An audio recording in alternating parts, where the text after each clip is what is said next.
大家好，欢迎收看震惊最前线无马看中国，我是主持人张宏林，再次感谢大家收看我们的节目哦。最近美中之间有一个新的进展，什么进展呢？就是拜登跟习近平从等于拜登就任之后第二次跟习近平这个通话连线做一些讨论第一次的时候是在中国农历新年前，当然他们很客套的互相拜年恭喜。不过在最近9月10号，他们再次通上电话这一次看起来拜登含蓄许多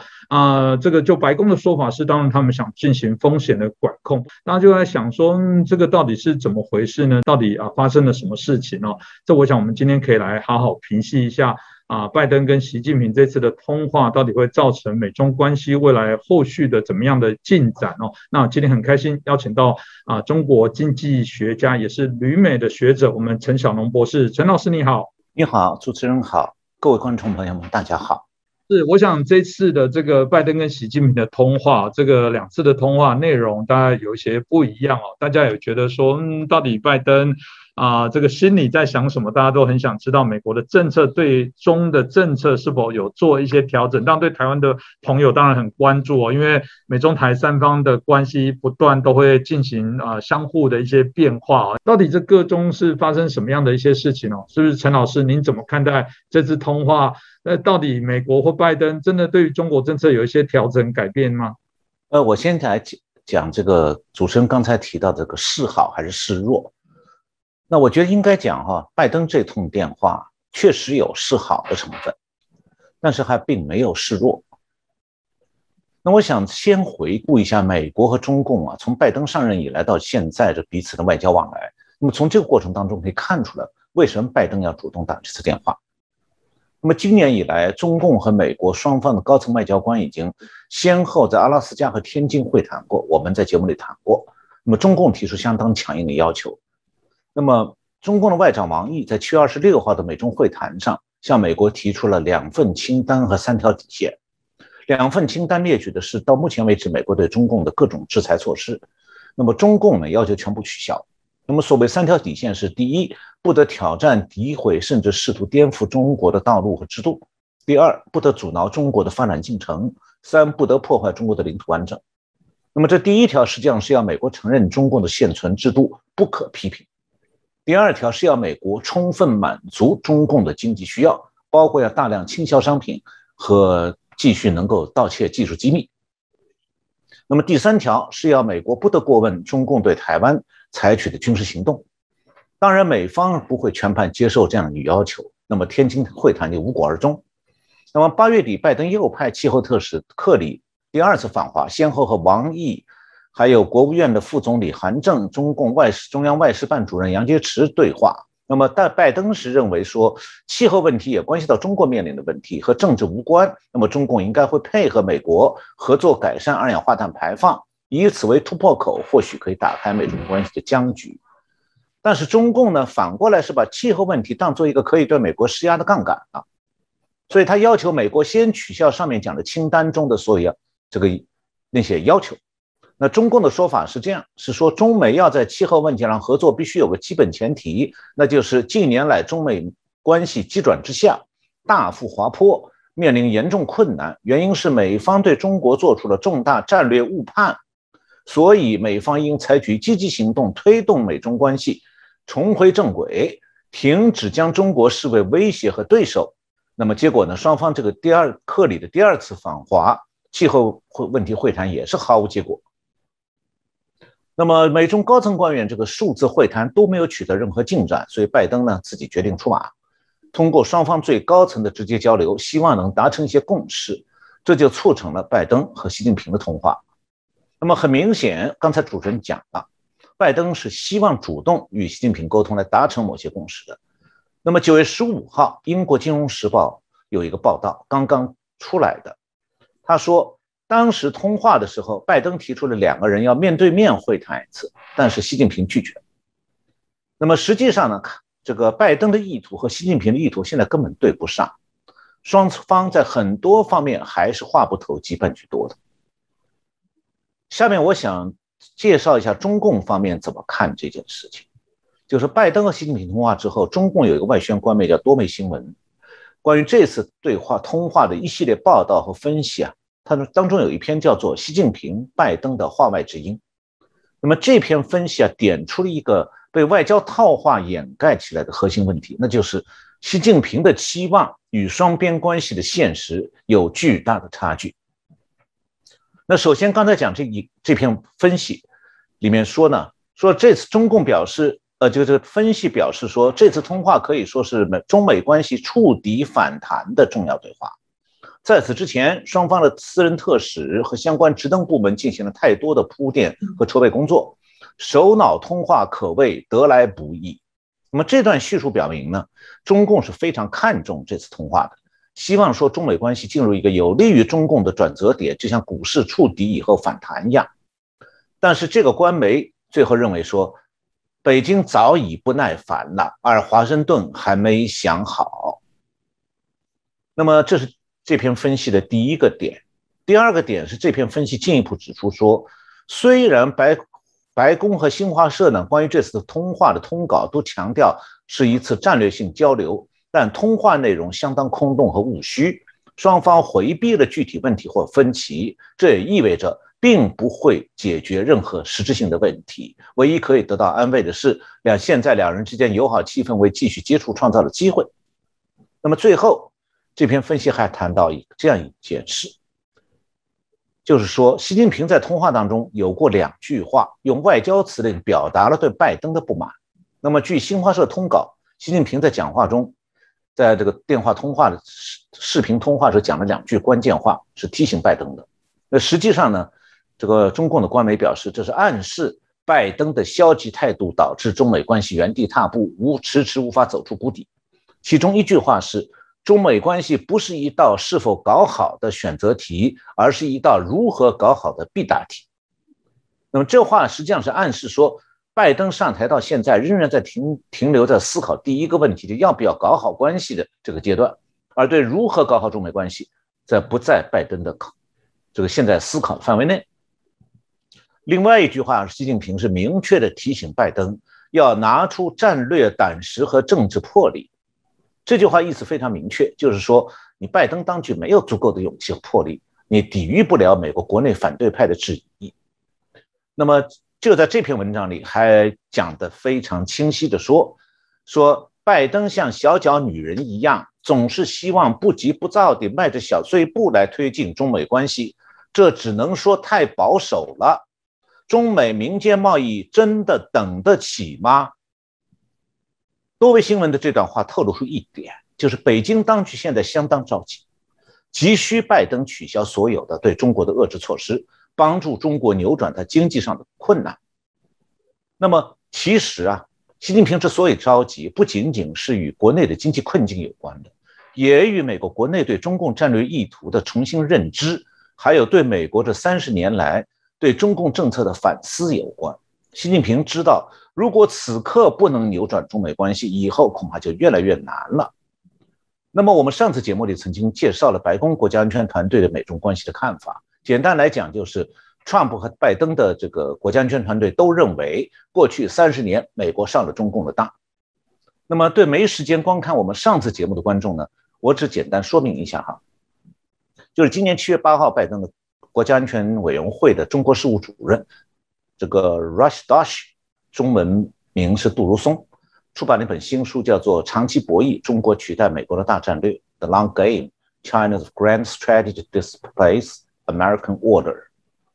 那么 Trump 时代的副国家安全顾问这个 Matt Pottinger， 叫中文名字是伯明，他最近呢也是在美国外交事务的这个杂志的9月号、10月号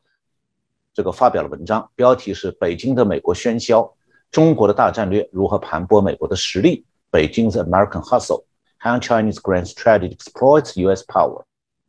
那么杜如松和伯明的书和文章的分析重点都是中国的对美大战略，这2人的看法相当程度上代表了白宫本届国安团队和上一届国安团队的观点。他们虽然分属现任和上任，但各自文章啊，就是他们这个书和文章啊，显示出来有6个共同点，这是我们上次节目没有谈到的。那么我分析的第一点是，他们两个人都关注到中共的对美国的这种进攻型大战略，而没有拘泥于双边关系当中的小事。第二点，这两个国安团队的重要成员对中共大战略的分析都是倒退30年，直到老布什时代。第三点，两个人都看穿了中共这个邓小平提那个所谓韬光养晦策略是为了掩盖中共对美国大战略的实质。那么第四点，两个人都是聚焦中共对美国的威胁。第五点，两个人都认为中美关系进入了对抗阶段。那么第六点，就两个人都是文官，所以两个人都没谈中美之间的军事对抗。那么相对来讲，这个 Trump 团队这个国安顾问呢，伯明的文章对中美关系有比较深刻坦率的反思。他认为说，从美苏冷战结束以后，这个30年当中，美国对北京当局的认知一直存在严重偏差，不仅是老布什，以后从克林顿、小布什、奥巴马一直如此。也就是说，可以讲过去30年当中，美国的各界总统全都犯错，在对中共政策上。那伯明指出，美国两党都没有充分认识到中共战略中最具威胁性的因素，就是北京利用美国和其他自由社会对中共战略企图的错误认知，把西方国家对中共的盲目信任作为武器，来为北京当局的国际野心服务。那他特别强调说，重要的美国机构，特别是金融和技术领域的机构，坚持几十年来的所谓这个杰出政策，那么造成了自我毁灭的模式。因为这种模式是把华盛顿在经济合作和贸易的这方面的需求置于一切之上。那么现在拜登端的国安团队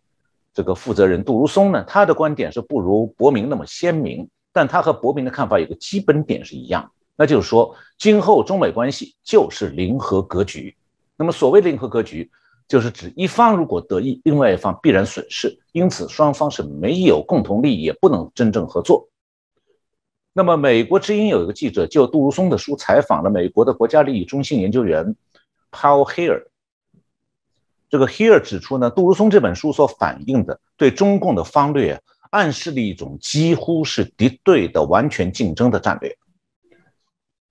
如果讲伯明的看法呢，比较系统的厘清了Trump团队的中美关系的基本认知，那么他所属的团队现在已经脱离美国的决策圈了。而杜如松的观点，一定程度上反映了拜登的国家安全团队关于美国如何应对中国大战略的思考。到目前为止，拜登的中国团队除了杜如松之外，其他人都没有发表过比较系统的关于对中国战略的说法。所以杜如松的观点表明说，白宫国安团队对中共战略意图的判断现在开始清晰化了。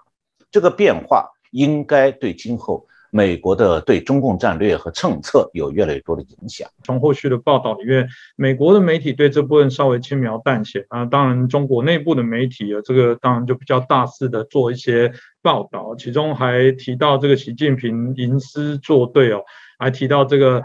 山重水复疑无路，柳暗花明又一村这当然是代表好像是原来以为到绝境了，没想到又有惊喜，当然也是在暗示中美关系没有走到这么糟糕的状况。所以真的吗？真的有如这个习近平或者整个他们认为中共认为说美国现在来跟我们求饶了，所以基本上是我们的机会了。你看吧，果然这在这个目前紧绷的阶段，美国求我们还是较多。老师怎么看呢？我想稍微说明一下的一点就是，中共媒体到现在为止其实并没有表现出来对美中关系能够从绝境中走出来有信心。到现在为止，他没有表示过这样的意思。相反，他们担心的是美中关系走不出来，就他们想要的柳暗花明又一村呢，是个美好的期望，也许会落空的。那么今天来谈的就是谈谈究竟怎么去理解拜登和习近平通话当中现有的各种信息，这个互相有时候有点矛盾。那么看看这个信息到底怎么解读。那么拜登和习近平通话一共是90分钟，那么扣掉翻译时间和客套话，每个人大概可以讲20分钟。那么通话的内容呢，是涉及到不少方面。那白宫关于这次通话的新闻稿很短，总共200个字，几乎没有透露什么实际内容。我现在简单念一下，因为200字很短白宫是这样讲的，是9月9号夜间发布，就是两个人谈完以后马上就发布了。这个白宫新闻稿说，拜登总统今天与中国的国家主席习近平进行了交谈，两位领导人进行了广泛的战略讨论，他们讨论了我们利益交汇的领域以及我们的利益价值观和观点分歧的领域。他们同意开诚布公地处理这两类问题。正如拜登总统明确表示的那样，这次讨论是美国为负责任地管理美中之间的竞争所做的持续努力的一部分。拜登总统强调了美国对印太地区和世界和平稳定繁荣的持久兴趣。两位领导人讨论了两国确保竞争不会陷入冲突的责任。这是白宫的极其浮皮潦草的一个声明。那么双方通话结束以后，中共的新华网在美国东部时间9月9号晚上11点，也是和美国几乎同步发了中方的关于这次通话的新闻稿。那么中方通话这个关于通话的新闻稿内容比较多。这个通稿说呢，习近平在通话中指出，一段时间以来，美国采取的对华政策致使中美关系遭遇严重困难，中美能不能处理好彼此关系，攸关世界前途命运。中美合作，两国和世界都会受益；中美对抗，两国世界都会遭殃。然后就是主持人提到那两句诗：山重水复疑无路，柳暗花明又一村。那么新华社的这个通稿指出呢，拜登表示，世界正在经历快速变化，美中关系是世界上最重要的双边关系，美中如何互动相处，很大程度上将影响世界的未来。两国没有理由由于竞争而陷入冲突，美方从来无意改变一个中国政策，美方愿同中国开展更多的坦诚交流和建设性对话，确定双方可以开展合作的重点优先领域，避免误解误判和意外冲突，推动美中关系重回正轨。美方呢，期待同中方就气候变化等重要问题加强沟通合作，形成更多共识。那么新华网的通稿还表示，双方一致认为，中美元首就中美关系和重大国际问题深入沟通，对引领中美关系正确发展非常重要，同意继续通过多种方式保持经常性联系，将责成双方工作层加紧工作，广泛对话，为中美关系向前发展创造条件。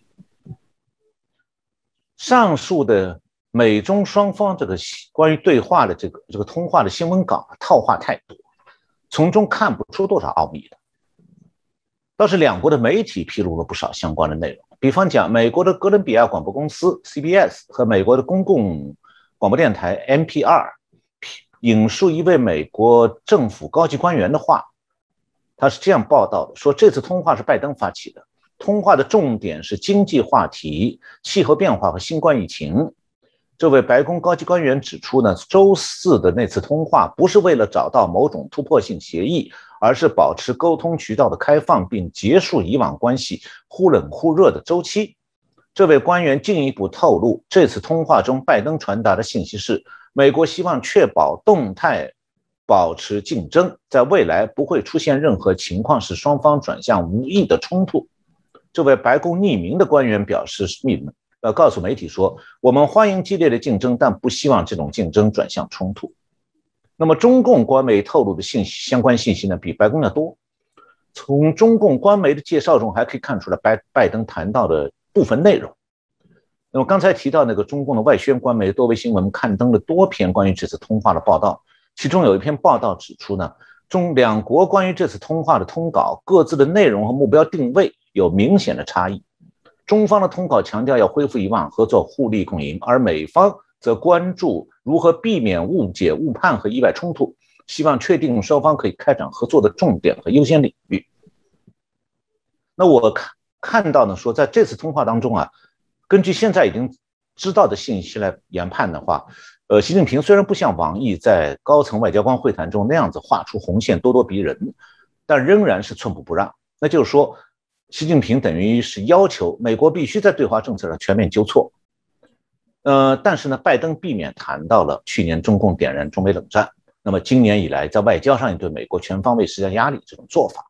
只是在聚焦在要避免误解误判和意外冲突。那么从中方报道看呢，似乎习近平是在气候问题上谈的多一点，讲了些空话，那么拜登是没有提新疆、西藏、香港还有人权这些问题。那么中共官媒有一个分析啊，我觉得我们值得注意，就是中共官媒表示，习近平强调合作与中美关系重回正轨，明显是针对拜登政府对华政策的三分法。所谓三分法，就是中共拜登当局把对美中关系相关的各个领域划分成合作、竞争、对抗三块，然后这三块分别处理。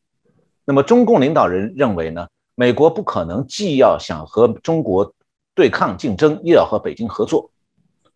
那么如果我们思考一下拜登讲的美中之间避免冲突、保持竞争究竟什么意思的话，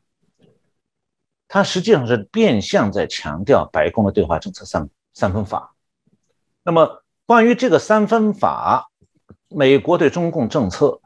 分三块。以前美国官方只是表示说该竞争的竞争，该合作的合作，该对抗的对抗，没有具体的内容。那究竟哪些领域属于对抗的，哪些领域属于合作的，美国官方没有做过说明。但是不久前，就这次两个人拜登、习近平通过电话以后，美国的常务副国务卿 Sherman 代表美国国务院录制了一个视频，他在当中做了比较清楚的说明。也就是说，美国讲的三分法，所谓的相互竞争的范围是贸易、科技和创新领域。那么所谓的争取合作的范围是气候变化、全球卫生和防核扩散。所谓的准备挑战中共的领域是价值观和美国国家安全利益的层面。那么现在中共很明确地提出来要瓦解拜登当局这个对中共政策的三分法。那美国国务院也明确在这次拜登和习近平通话以后表示呢，拜登的对中共政策三分法，也就是对中共开展竞争、对抗、合作的这个外交路线是不会改变的。由此来看，美国和中共现在还是在唱对台戏。美国的合作意图呢，因为中共的抵制落空了，那中共想瓦解美国的这个三分法战略呢，也落空了。所以这样来看的话，对中共来讲，中美关系并没有从绝境中走出来。那么当然了，我们如果是从国际关系研究的角度来分析的话，拜登这个对中共的政策的三分法，其实里面的划分和界定是相当混乱的。比方讲，军事对抗是最重要的问题，但拜登把这个问题给模糊化了。事实上呢，是美国的这种对中共战略本身它也还会逐步调整的，要逐步完整，所以恐怕连拜登自己也讲不清楚，每个领域里究竟他会具体采取什么政策。当然了，美国也是必须要根据中共在各个方面的反应和动作来调整对中共的具体政策。老师刚刚有提到一个导师让我非常关心，我想也是台湾民众最关心的部分，就是拜登重申说他无意改变一个中国的这个政策。台湾的朋友有点错乱，因为这一阵子台湾也有这个官员到美国去参访，其中有一个议题叫什么呢？原来我们台湾在美国的这个驻美的代表的办事处，我们称台北经济文化代表处。那最近就有一个新的说法，是准备是否有证明，希望把它变成是台湾代表处、台湾办事处之类的一个用词哦。这当然在台湾就引起很大的讨论。可是对照刚刚老师提到的，拜登又重申这个不会改变一个中国的一个政策，然后同时好像对台湾一些外交的空间上，又在许多的一些场合上至少也包含这个参众两院许多的一些民意代表也都很支持这样的一个台湾政事，包含欧洲等等都是。这个让我们难免就是说，到底这个美国是在两手策略吗？或者是真的拜登对于这个所谓的台湾的政策又有一些改变了，或者也不能说又有改变，就像他说的，我从来没有改变。老师您怎么分析呢？首先我想说一下关于一个中国的政策，美国的一个中国政策和中共的一个中国政策从来不是同一个各有不同解读的，也是一策两读。所以美国早就有多少年来就有一套说法，就是关于这个两岸关系，美国的一个中国政策指的是什么含义？这个我想我不需要在这里再重新再说明了，因为台湾应该有媒体早就多少年来都一直报道过的。那么当然对现在来讲，这个台湾角度来看的话，最关心的就是拜登对台湾的这个战略到底是怎么样的。那么看起来拜登好像是继续在保持过去几十年的那个所谓战略模糊。那美国对两岸关系这种战略模糊让台湾是不容易获得一种非常明确的安全感，这是事实。但是呢，从策略上讲的话，美国的战略模糊也会给中共造成难题，那就是如果中共公然用擦刀磨枪这个攻击台湾的姿态来应对美国的战略模糊，那就等于是逼着美国用战略清晰来反制中共的对台战争威胁。那么这样反而会让中共面临更大的军事压力。那么当然，另一方面就是，如果主动美国把这个战略模糊变成战略清晰呢，又会给中共制造出加强军事威胁的进一步借口，使得台湾海峡的现状更加危险。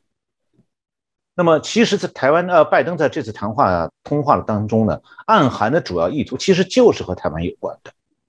只是现在很多媒体分析美国对台湾的战略时候，只是注意到所谓一个中国政策这句话，而没有注意到这个拜登这次向习近平表示有一句话叫希望中美不起冲突，这句话什么意思？这是他通话的主要目的。那么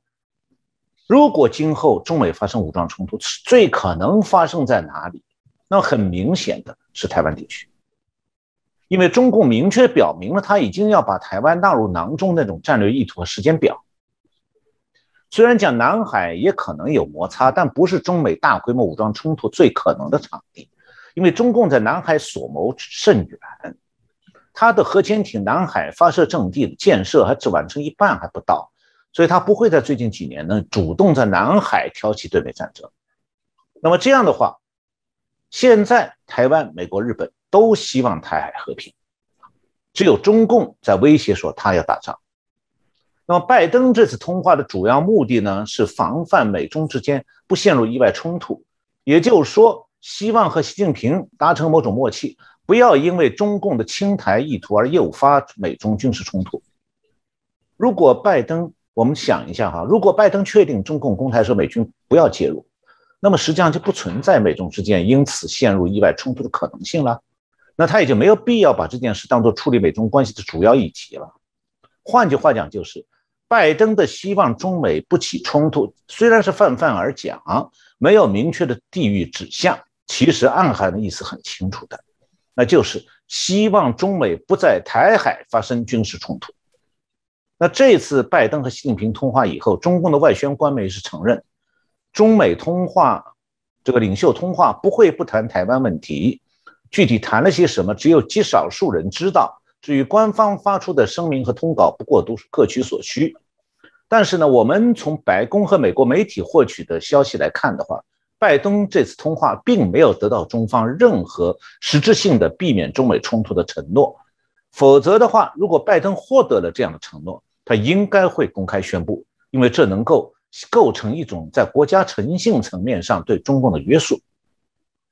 那么为什么拜登非常关心怎么样防范美军和共军的意外冲突？这就需要了解美军最近几年一直在试图做的一件事，那就是在危机一旦发生的时候，美军能够随时和共军通过沟通来防止冲突，而中共的反应呢，却是让美军越来越担心中共在故意的回避沟通，使得美军没有机会沟通。那么这方面呢，我稍微介绍一下。就是随着美中的紧张关系持续下去，再加上中共在南海、东海越来越咄咄逼人的行动，美国军方一直在寻求和中共保持开放的沟通渠道，以便能够缓解潜在的冲突或者任何事故的处理。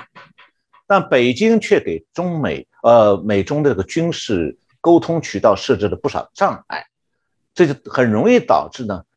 军事冲突的发生。拜登上任是8个月了。这当中8个月里头，美中两国军方只有一次比较层级低的对话，是8月27号由五角大楼的中国事务助理副部长这个 Michael Chase 和中国解放军的国际军事合作办公室副主任黄学平少将。这两个中层官员通过美中之间的国防电话线路进行一次视频会谈，讨论内容还是管理危机和风险。那么这种会谈呢，因为双方都是参与会谈人都远离决策层，它只能起到传话的作用，达不到具有决策权的高阶军方官员之间的直接沟通。那么中共呢，始终拒绝在高层级上展开和美国军方的直接接触。那么《金融时报》呢，今年5月份报道过，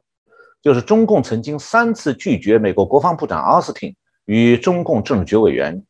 这个军委副主席许其亮对话这么一个要求。那么中共的借口是说，奥斯汀只能和中共的国防部长魏凤和对话，奥斯汀没有资格和许其亮对话。那么这方面我介绍一下这个美国海军战争学院，就是 US Naval War College 有一个中国海事研究所，这个 China Maritime Studies Institute， 他有一位助理教授叫做 Isaac Cordon， 有一个中文名字叫孔世海。他认为说，这个美国国防部长实际上是处于我们指挥系统的顶峰，他比任何军方官员的级别都高。在解放军中，事实上魏凤和只是个相当低级别的官员，在任何形式的军事决策中都有10几个人在他之上。我不认为他在指挥和控制方面有任何作用。那么这个空洞这位助理教授他讲的这番话的意思是说，中共是在故意逃避军方决策人物和美方决策人物的对话，用这种方式避免与美国军方就任何问题达成实质性的谅解。刚才讲的这位伊萨康东是美国海军战争学院的助理教授。那么我要稍微解释一下的是，美国的海军战争学院和位于美国这个马里兰州的那个安纳波利斯海军学院不同。海军学院呢，是美国海军和海军陆战队培养基层军官的本科学校，而海军的战争学院训练的是未来的海军各级将领。他讲授的呢，不是海军的相关的基础课程，而是关于一些高级课程，比方讲战争学。战争学的核心是如何避免战争，以及如何控制战争的进程，还有关于这个国家安全和国防战略的课程，海军的多军种指挥课，以及海军的国际任务执行这些方面的课程。所以美国海军战争学院的教员，他的认识水准是比较高的，有一些全球眼光。刚才提到这位空洞教授，他就了解美中军方热线的运作情况。他说呢，美中军方现在很难沟通，这种情况有来已久了。他说，至少从20世纪90年代开始，29年代末开始，我们就与中国建立了某种类型的军方对军方的热线。从历史上看，这并不是个非常成功的沟通机制。一个显著的案例就是2001年4月在海南岛发生的中美撞击事件。当时美中军事热线业已建立，但该机制并没发挥化解危机的作用。他说，美方的看法是，不管是谁在热线中国的那一侧，他们不愿意拿起电话，基本上从此以后就都是这个样子。就是说有热线，中方不接电话，那等于就还是没有热线。所以美国有一个这个新闻网站叫政客，就是 Political， 他在今年9月1号一篇报道当中讲，美中之间的军事热线已经 dangerously broken， 危险的中断了。那么这篇报道引述美国前军方的高级官员的话讲，说美中军事危机沟通系统仍然非常不可靠，该机制的不足为潜在的误传构成了明显和现实的风险。在台湾海峡和南中国海的双边紧张关系加剧的时候，它可能会助长危险的美中军事对抗。那华盛顿有一个智库叫 Hudson Institute， 它有一位高级研究员，是这个研究所的政治军事分析中心的主任，叫做 Richard Weitz。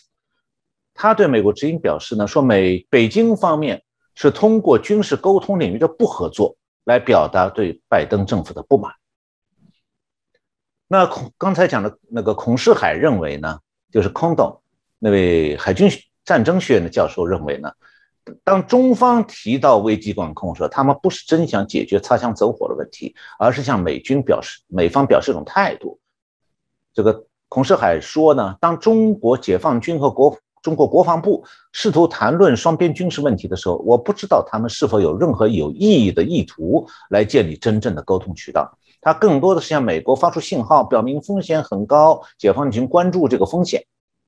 那么汉森研究所的 Weitz 也认为，美中冲突一旦发生，那很可能就是北京的战略选择。他的看法是说，我不认为比方说台海的冲突可能来自于意外，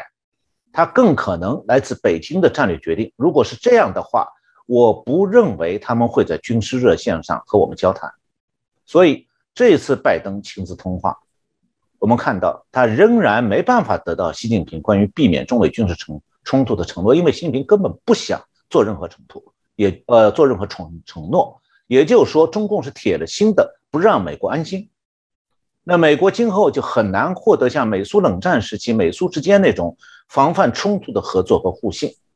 那么中共的这种姿态对美国的对中共战略无疑会产生一系列对中共不利的影响，因为美国不得不面对中共的这个强烈的敌意和对抗企图，所以他必须有所准备。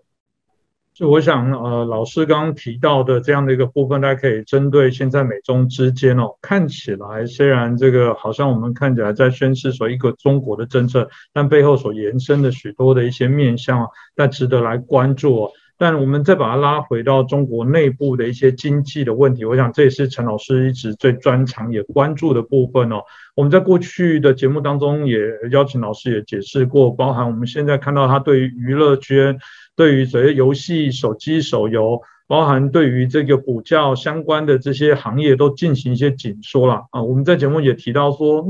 有些东西说来好像有点道理，好像这个大家打手游，年轻人会废寝忘食，但真的如此吗？有没有借机要做某些整数，或者是必须要透过一些手段来掩饰它某些经济政策的一些失败，或者要转移某些焦点？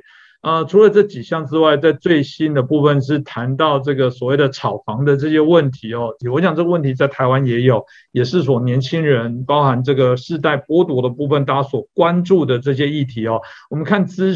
料，这个从9月为止就已经将近有274家那这个有关这个房地产的部分倒店，那其中一个指标就是恒大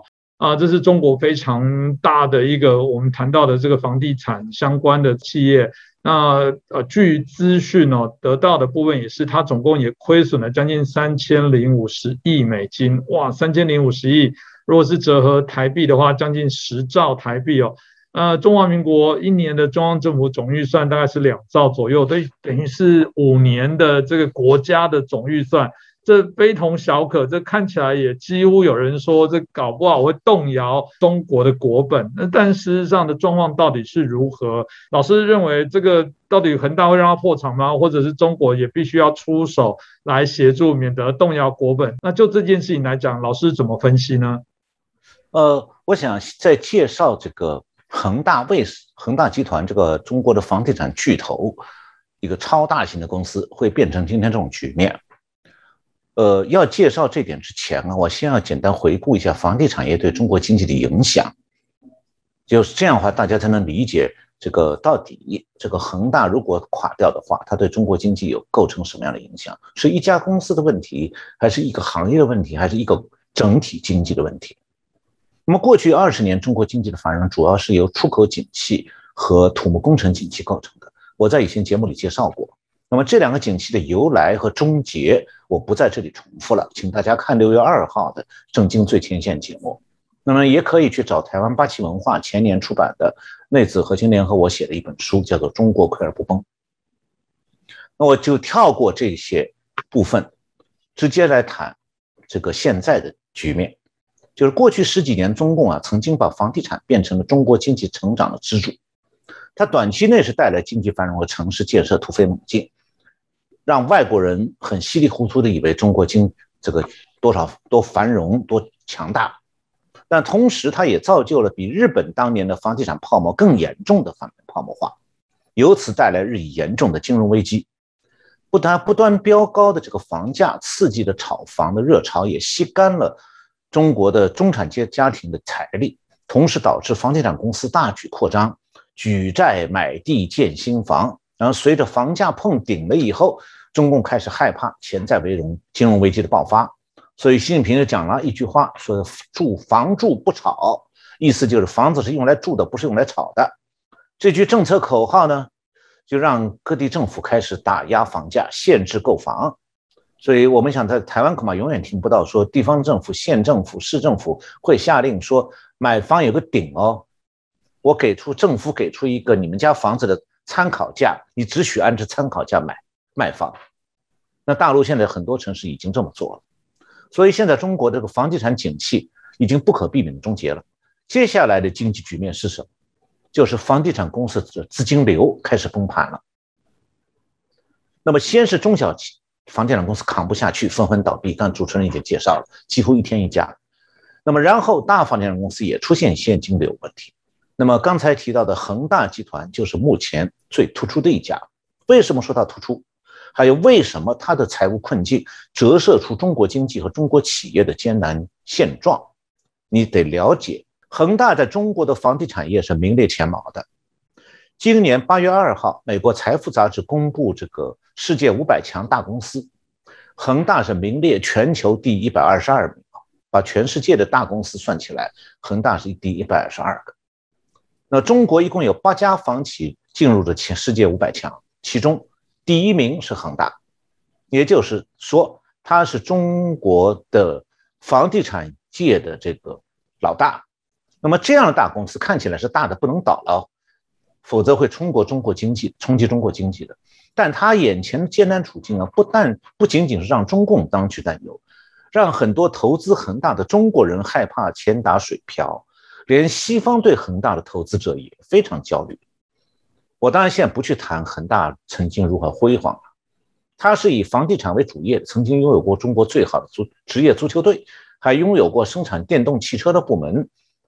同时呢靠着他这个公司的品牌大量提供理财产品，就从事金融业务。那么此时此刻恒大的处境是什么状态？就是说最近恒大集团全资持股的恒大财富公司的理财产品到期了，到期以后没办法偿还了，不能兑付，引发社会的关注。现在在深圳的这个恒大财富公司的总部门前，警察有几百个，讨债的有上千，天天在叫，举着牌子。那么恒大财务报表上现在的状况是这样，总负债2万亿人民币，其中有息负债是5718亿，当中呢42%不到1年内就会到期，就是所谓的短期债务。那么账上的现金和等值物是多少呢？868亿，也就是说2-3千亿的短期负债，现金只有868亿，所以现金流严重困难。那么之所以会这样呢，主要是因为它过去盲目扩张过度了，错误地估计了中共对房地产业的政策走向，以为像他这样的房地产巨头中共不会撒手不管的。他甚至在去年年底还有过一番这个说法，说我们这样的公司政府不能不管，会对整个经济冲击很大。结果中共最后还真的对他采取了打压，当然不是单针对恒大一家。那么中共的央行今年是全面收紧银根，各个商业银行现在呢这种背景下就不敢再对恒大放款。那么购买住房的顾客现在面临中国各地政府频频出台的住房限购限价政策，后面还跟着中央政府正在筹划开征房产税，所以中国的这个顾客买房的兴趣缺，那么导致恒大的现金流就更加少了。那么这种情况下，债多钱少，恒大的暴露出来的经营困难。那么恒大最近呢一直在试图出售资产套取现金，这方面的动作不断碰壁。账面上现在恒大还没破产，因为他大概还持有大概相当于4600亿人民币的地产，但这是现价是不断变的。另外恒大手头还有146个住宅建设工程，主要是在珠江三角洲的这一带，其中深圳是62个。但是在中国经济日益困难，房地产业遭到当局打压的局面下，恒大过去拥有大量土地和住宅工程这种资产优势，现在反而变成了劣势。为什么呢？因为现在土地和住宅工程谁都想出手套现，找不到买主，大房地产公司都缺钱，就算你们能买恒大几块地，也怕买来了套死在自己手上。那么结果呢？现在是恒大拿着地拿着房，这个在建的工程想找人接盘，找不到买主。那么就在这种状态下，恒大现在股市的市值已经蒸发掉90%。那么在香港恒大上市的股票，恒大本部这家公司在香港股价下跌90%，恒大物业下跌77%，这个恒大汽车下降93%，那么当然，中共也确实不是对恒大就完全的撒手不管，因为毕竟恒大的大量贷款是来自于国有的几家大银行，如果恒大真的垮掉，这些银行虽然未必倒闭，但是这个也会这个伤筋动骨的。所以最近啊，中共副总理刘鹤在国务院的会上把恒大的财务处境呢，这个稍微的美化了一下，说是流动性问题，但是还不属于资不抵债，这就是一种对恒大的保护性的姿态，也就是希望说你们银行就暂时不要从恒大抽贷款好，那样会把恒大逼倒。那北京的这个中央政府也在居中协调，想要帮助恒大出售资产，降低这个恒大的这个资产负债率，还有减少恒大垮台造成的社会影响。但是呢，现在的大环境是，随着中国这个房地产价格逐渐回落，这个恒大所持有这些地产和住宅工程啊，势必贬值，它的账面资产会不断的缩水。那么，而它的债务负担是一分钱不少，是越来越重。所以这一家超大型公司今后只能是苟延残喘、奄奄一息了。就在这个时候，9月13号，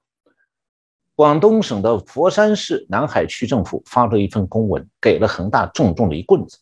这公文说，这个南海区就是佛山市南海区的本地的金融机构，从即日起暂停用恒大的这个地产公司的不动产来抵押贷款。那么这道公文就是让恒大地产不能再用它当地的项目这个去做抵押，然后换取贷款来缓解现金短缺的困难。同时，如果有客户有顾客想买当地恒大在当地正在施工的9个项目的房子，那么这个买房的顾客就可能没有因为这道公文就没办法获得房贷抵押贷款，这就让恒大在当地的房子也卖不出去。所以等于说佛山的这道命令呢，把恒大在当地的项目判了个死刑缓期。如果中国其他地方政府也都效仿的话，那恒大就真要垮了。那恒大是中国第一家正在垮下来的超大型企业，但它不会是最后一家，而且很可能逐渐蔓延的公司经营危机和金融危机啊，会从恒大这件事件上开始慢慢的露头。等这个危机出来以后，帮助我们进一步看到了中国经济的真相。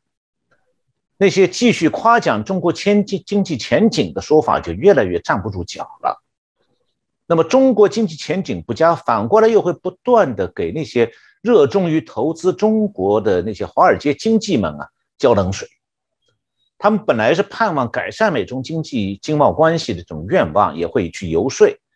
那这种愿望和游说会慢慢冷下来。这样的话，我们前面提到中共是急于改善美中关系，原因是经济上隐忧深重，全部的指望放在他自己知道像恒大这样的问题会很快的蔓延，他解决不了，他把指望放在美国头上，希望说拜登能够帮习近平渡过难关。但是呢，我们到现在为止，我们看到的好像拜登还没有打算采取任何具体动作，我们还要继续观察。我想钟老师的分析角度真的是非常的立体，可以看到这个从拜登跟习近平第2次通话所延伸，到底是谁需要谁，然后谁在这个盘算什么样的事情。哇，这个听起来真的有一点尔虞我诈的持续不断的角力啊。当然在台湾的角色就是那个要小心，我们刚才提到台湾在这过程当中如何不被这个当棋子，不被出卖，然后想办法去找到对彼此找到台湾最有利定位的一个外交策略跟手段，这当然都是台湾岛内的这些政治人物不断必须要去思考的部分。但美中的角力显然不会因为一通电话好像就示好或者是示弱就停止了，这后续我觉得这些复杂的这些运作还会有，特别是从中国经济，老师刚刚提到从地产来窥探整个中国目前经济整体的压力。那但当房地产开始做崩解之后，当我们看到从恒大的角度看到中国房地产的这些问题之后，显然中国的经济问题真的没有大家想象好。大家可以想象，一旦中国的经济产生联动的巨大影响，原来那个抱有这个在中国做生意的华尔街这些巨鳄会不会因此血本无归之后，或者产生重大利益之后，而改变了他对中国的可能的想象，这个我想就值得好好去关注哦。那当然我们很感谢陈小龙老师哦，总在第一线的时候提供我们最棒的这些资讯跟内容哦。我们希望之后还有更多的机会，我们还可以再连线邀请到我们陈老师。那今天就再次感谢陈老师来带来精彩的分析，也感谢大家的收看。再次恳请大家，如果觉得我们节目非常好，帮我们转传、订阅、按赞。那我们就再次今天感谢陈老师带来这么完整的分析哦。谢谢洪林兄，谢谢我们的各位观众朋友们收看。